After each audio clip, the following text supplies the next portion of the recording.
Then we go on to verse 24, where they throw him into the pit. And it says that the pit was empty and that there was no water in it.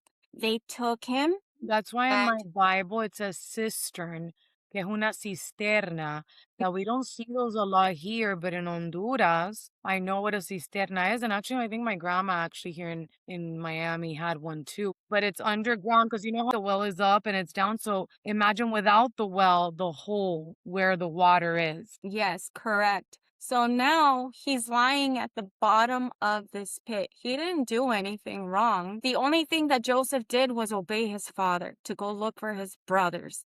And then he gets treated this way, and now he's in a pit. And it's so sad because he's at his lowest, one of his lowest moments, because I don't think that he ever imagined or he ever expected to be in this situation.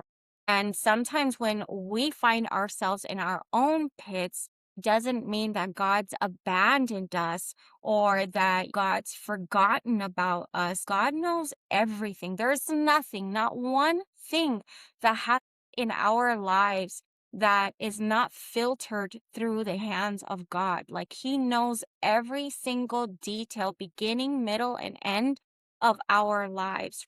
And like Yesenia was saying about the cisterna, it says that it was empty. There was no water in that. And why is that important? Why do you think that the scripture leaves that detail? I think for several things, maybe one to let us know, well, I don't know if he swam or not, but perhaps he could have drowned. So to let us know there was no water in there so he would survive. And then to also let us know that there was no water for him to drink or, or have refuge in, I guess. Yeah, it wasn't just a random hole in the ground. It was a place that was designed to specifically hold water. But at this moment during this season, it was empty.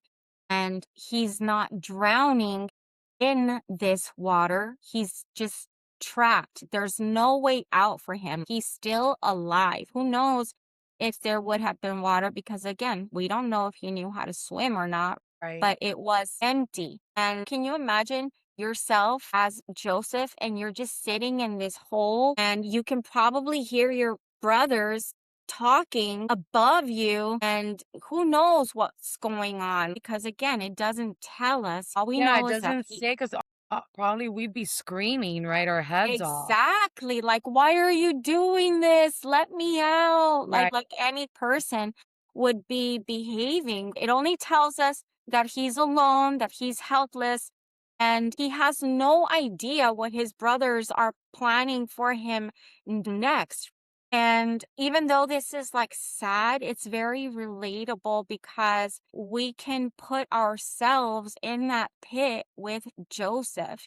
We could find ourselves in situations where we feel like we're in a hole and we don't know how we even ended up there, how long we're going to be there. We don't know what God might be doing.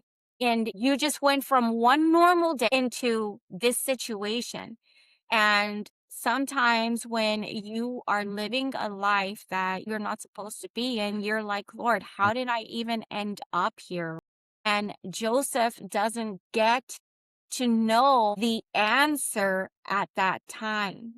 We might find ourselves in seasons too where it's going to be hard, but we have to keep praying. We have to keep seeking God. We have to keep asking. And even if it doesn't make any sense at all, and then what it just keeps getting more sad, bro, because it says that they sat down and they ate. Like that's just wild to How can me. you And even want to eat in a situation like that? But to them, they were happy. They had gotten rid of their biggest threat, you know? and that just makes me like so upset because here's their brother in a pit and they're eating lunch. And not is like, guys, like what did we just do?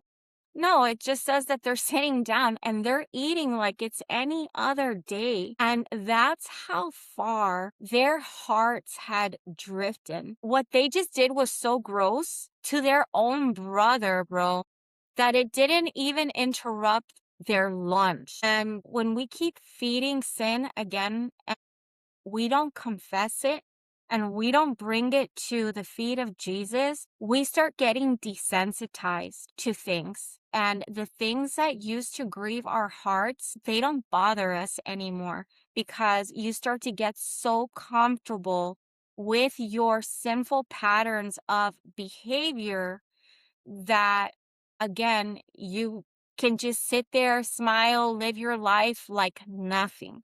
But then something catches their attention. What catches their attention? That the Ishmaelites are coming by with all their camels like in a caravan. Your first plot was to kill him, and now you prefer to is the whole thing they're now greedy. They prefer, oh, let's not just kill him because we're not gonna gain anything. Let's get money. Is that where that's going? Yes. So it's a caravan. It's a group of these merchants, and they're traveling that route where they were at. It was a trade route, and they were carrying very expensive goods into Egypt. And this is probably not the first time that they've traveled on that route.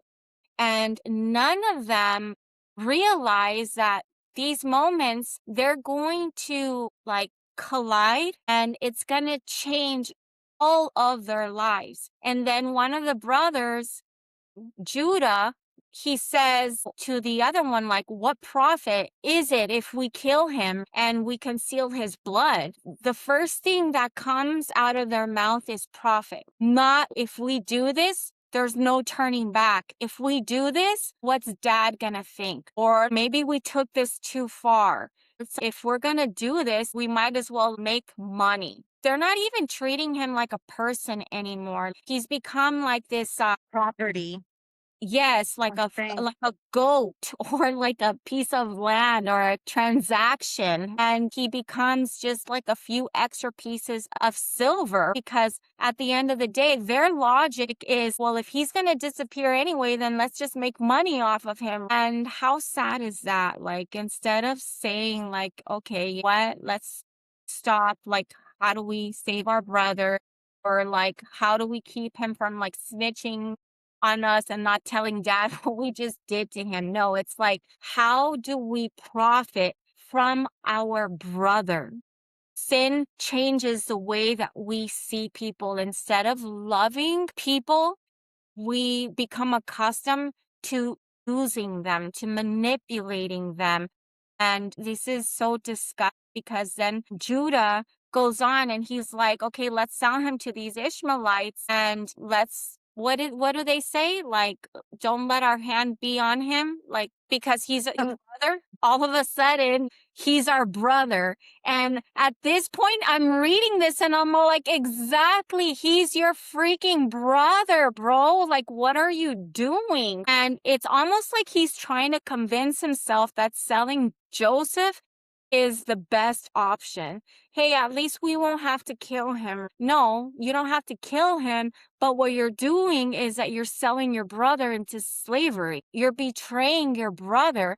And we tend to do this even in our own flesh. Like we try to convince ourselves that what this is a better choice just because we're comparing something bad to something worse. Well, at least I didn't do this. At least I didn't do that. Whatever it is, fill in the blank. But God never asked us to compare ourselves to the worst options. He calls us to stand on truth. He calls us to stand on righteousness, to do what is right. And then it says that the brothers, they listened. No one says nothing. They just listen. No one is trying to help Joseph.